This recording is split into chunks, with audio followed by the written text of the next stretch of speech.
नमस्कार, मी प्रज्ञा. जो आवडे सर्वांना तोची आवडे देवाला, असं काहीसं दादांसोबत झालं. काल ही बातमी ऐकली आणि पायाखालची जमीनच सरकली. ती बातमी होती अजितदादांचं असं अचानक जाणं. मला राजकारणातलं फारसं काही कळत नाही, पण इतकं कळतं की लाडक्या बहिणी आणि संपूर्ण महाराष्ट्र आज पोरका झाला. अजूनही मनात एकच इच्छा आहे की एखादी अशी बातमी यावी, दादा अजून आमच्यात आहेत. खरंच हे घडलं नसतं तर किती बरं झालं असतं ना.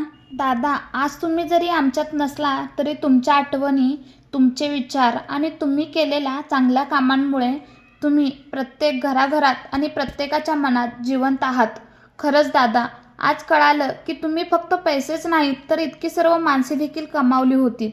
दादा, तुम्हाला व तुमच्याबरोबर प्रवासात खारीचा वाटा असणाऱ्या 5 जणांना सुद्धा भावपूर्ण श्रद्धांजली. शेवटी मी एवढेच म्हणेन, निवांत झोपला आज तुम्ही साऱ्या विवंचना सोडून.